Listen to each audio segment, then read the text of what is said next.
Good morning, girls. Let's continue with polynomials. And today we are going to study the factorization of polynomials. In my previous video, girls, I had explained you the remainder theorem, the factor theorem, and then I also told you to complete your exercise 2.3 and 2.4. In 2.4, you had to complete 3 questions.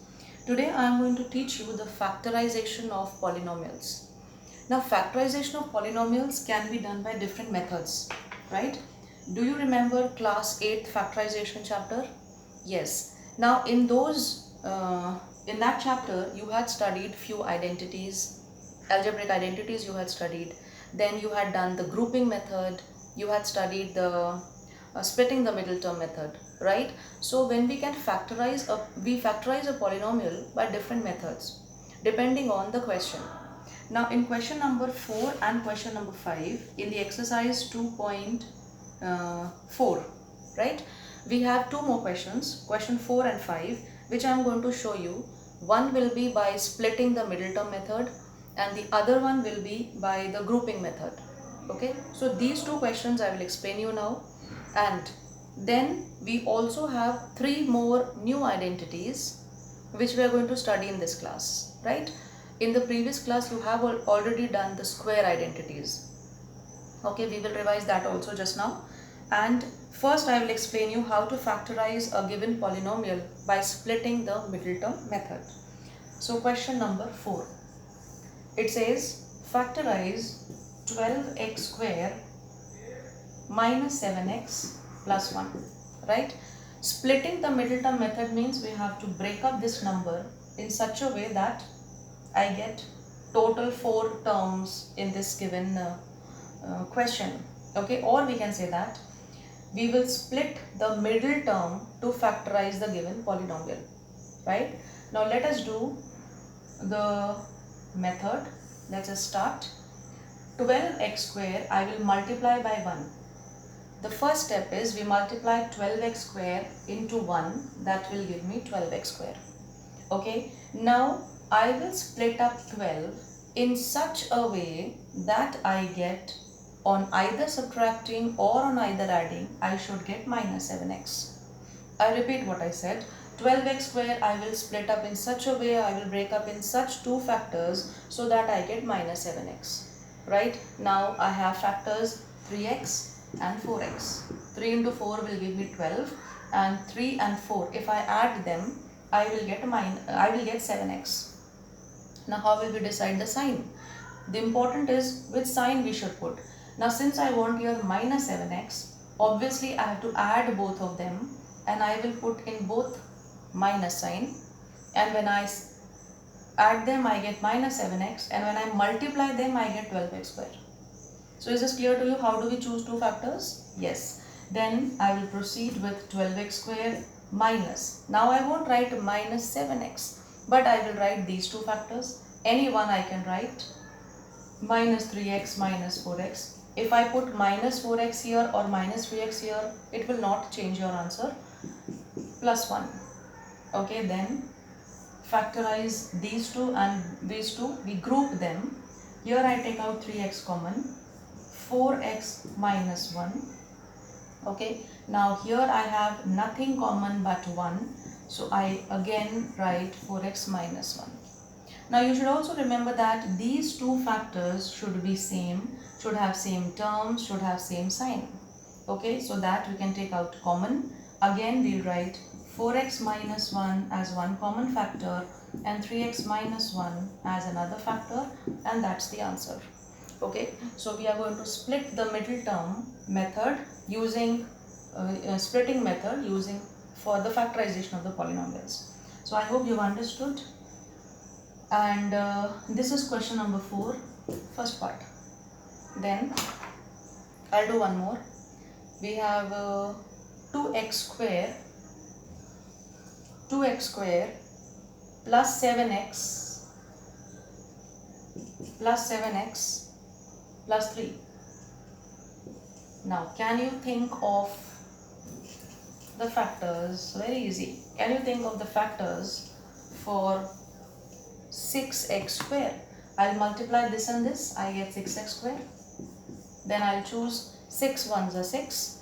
Why 6 ones are 6? Because 6 plus 1 will give me 7 again. Right? In the previous question it was 7 minus 7. Now it is plus 7. So the factors what we choose depends on what we want in the center. Then I want plus here. If I want plus here, obviously I want plus sign for both the terms, both the factors. Now 6x and 1x, right? 6 into 1 will give 6, x into x, x square. So I will proceed 2x square plus 6x plus 1x plus 3. If I don't write 1, it is understood, right? Now I take out 2x common, x plus 3 plus 1 common, x plus 3. Don't you think it is easy? Only thing is you have to be very careful with your signs. Then x plus 3 is a common factor. I will proceed with here 2x plus 1. So therefore I get two factors of the given polynomial, and this method is called splitting the middle term method. Now there is one hint I'm going to give you one trick which help you to find out the factors. This sign, the sign which is given here with the last term, will tell you whether you have to add these terms, factors, or subtract the factors. Okay, this is one help you will get from the question, that if a question polynomial is given to you and whatever sign we have here with the last term, that will help you to that will help you to either add or subtract the factors. If it is plus, means you are adding the factors. If it is minus, means you have to subtract the factors. Okay, so this will help you to solve your question, and you can easily find the factors. Okay, so this completes question number 4. 2 I have done, 2 you will complete by the same method. Now I will do a next question, that is question 5, which is also saying factorize. Now I told you that there are many methods of factorizing a given polynomial. So here I will use grouping method. X cube minus 2x square minus x plus 2. We cannot use the splitting the middle term method here. So what we'll do, we'll group these two and we'll group these two. So if I group these two, I take out x square common, right? And x minus 2 will be the remaining factors inside it. Then here I take nothing but 1 common, and I will change the sign. I write x minus 2. So do you know why I am changing the sign here? Because when I take minus common here, then I have to change the sign inside the bracket. So this is again x minus 2, a common factor, and x square minus 1. Now I can split this again using the third identity of a square minus b square, and therefore I can write x minus 2, x minus 1 and x plus 1. So this is the answer for the given polynomial.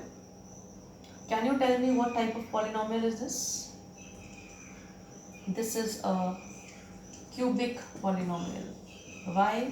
Because the degree of this polynomial is 3. So I hope you've understood the splitting the middle term method, and you will complete your question number 5, and along with the examples which are given in this, you will solve them and complete splitting the middle term question number 4 and question number 5 with the grouping method. And if you have any difficulty, you can ask me. Right? Now in my next video, I am going to explain you the new identities which we are going to learn, and those identities are x plus y the whole cube, then x minus y the whole cube, and x plus y plus z the whole cube. Do you remember your previous identities? The previous identities were a plus b the whole square, a minus b the whole square, then you had done a square minus b square, then you had done x plus a, x plus b. Okay, so all these expansions, these 4 expansions, I hope you remember, and those are a plus b the whole square is equal to a square plus 2ab plus b square, a square minus 2ab plus b square. Then here we have a minus b, a plus b, and this is equal to x square plus a plus b x plus ab. So if you have learned these identities, you will be able to recall them quickly. Now in this class, we are going to study 3 more identities which are based on the, or we can say they are cubic identities. And when we will learn all the identities, you will be able to solve your exercise 2.5. Okay, so just now what you will do is, after listening to my explanation, you will complete your exercise 2.4 along with all the examples, and we will revise these identities which we have done in the previous class, and I will make a new video for the new identities, and you will learn them, and then we'll solve the exercise 2.5. Okay, and I am also expecting that you are doing your previous work on time and studying also at the same time regularly. Okay, so thank you, and complete your work. Okay.